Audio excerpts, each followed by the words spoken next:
최순실 증언은 매우 중요합니다. 최순실은 단순한 부정부패 사범이 아닙니다. 국정농단 그리고 국사범입니다. 국가에 피해를 끼쳤고 국민에게 막대한 고통을 준 장본인입니다. 박근혜 대통령은 최순실의 국정관여가 1%도 안 된다고 뻔뻔한 변명을 했습니다. 그리고 나한테는 시녀 같은 사람이라고 말했다고 합니다. 최순실의 증언을 들어봐야 됩니다. 다른 증언에 의하면 최순실은 권력 서열 1위라는 정도까지 이야기가 나오고 있지 않습니까?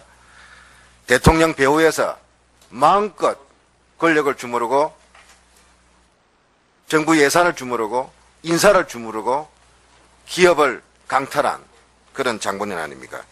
따라서 이런 증인이 국민의 명령인 그리고 국회의 요구인 청문회 출석을 거듭 거부하고 또 이런 자신의 그런 사죄와 또 이런 진실을 밝혀야 될 기회를 스스로 내팽개치는 것은 용납될 수 없는 일이라고 생각합니다. 앞으로 이러한 최순실의 그런 박근혜 대통령과의 관계에 대한 증언은 결코 중단되거나 포기될 그런 사안이 아니라고 생각합니다. 그리고 이 최순실 증언의 궁극적인 목표는 박근혜 대통령의 국정 포기, 국정 스스로 방기, 국정 파탄의 자기 책임을 규명하는 데 있다는 것을 분명히 하고자 하기 때문에 우리 본위원회는 오늘로서 포기할 것이 아니라 최순실 증언에 대해서 또 최순실 국정농단 조사에 대해서 더 새로운 각오를 가지고 임해야 된다고 생각합니다. 이상입니다.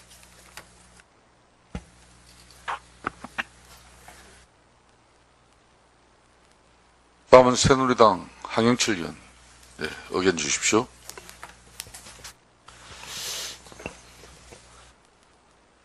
예. 개혁보수신당에 참여할 황영철 의원입니다.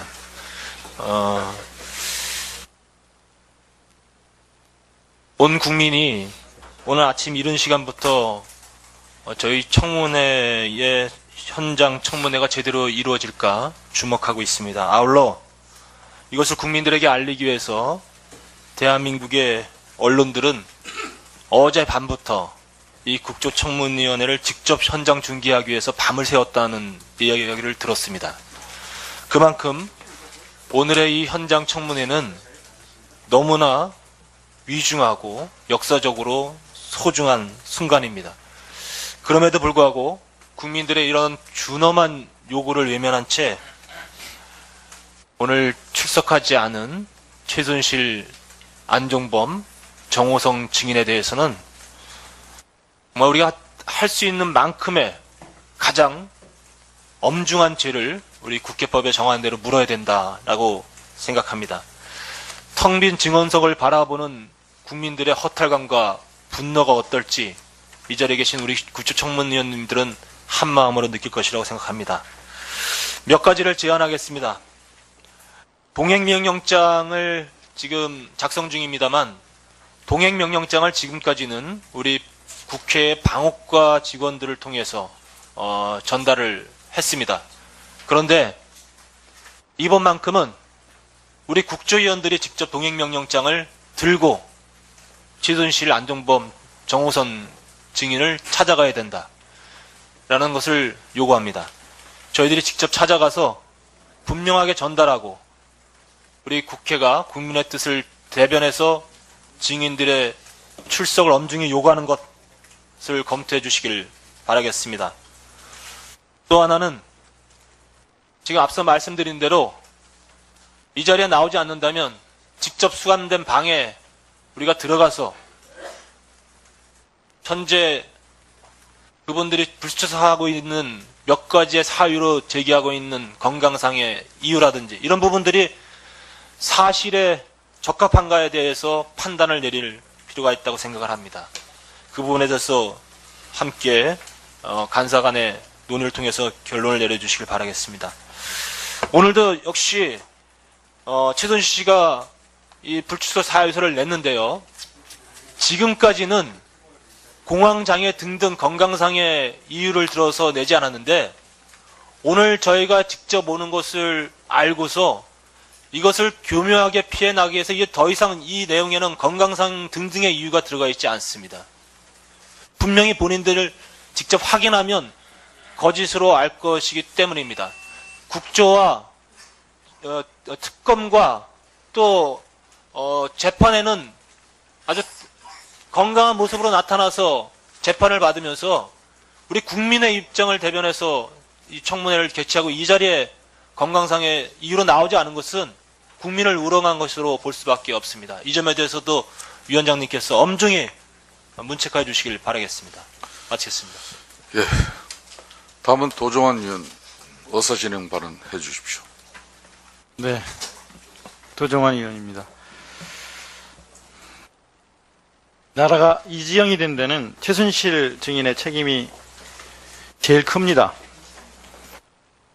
검찰 중간 수사 발표를 보면서 확인한 것은 최순실이 주범, 박근혜 대통령은 민원 해결사였다는 사실입니다.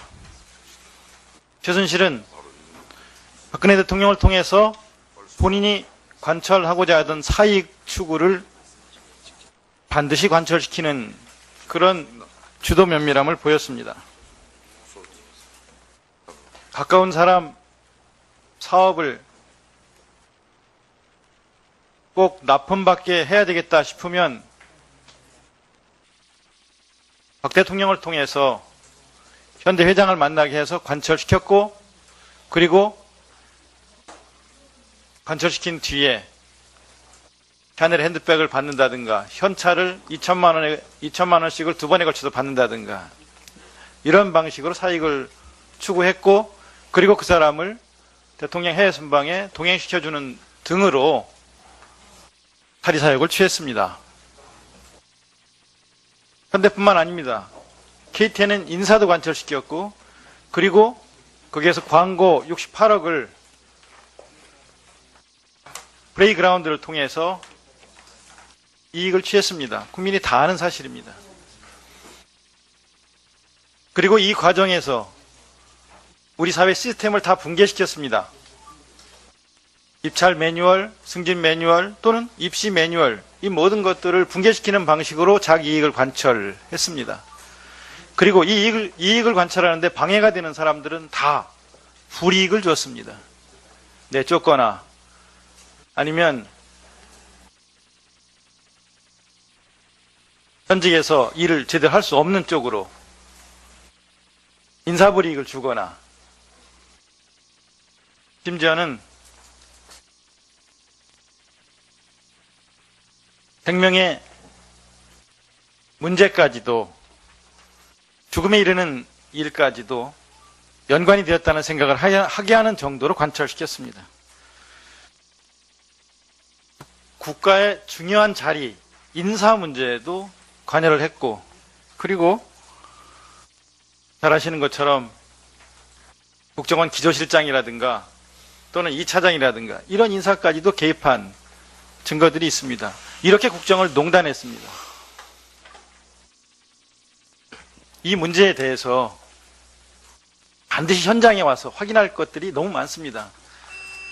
의무실장, 잠깐만요. 조금만 더 하겠습니다. 아, 이렇게 길게 하면 안 된다. 네, 잠깐만 하겠습니다. 30초만 더 주십시오. 마무리했습니다. 네.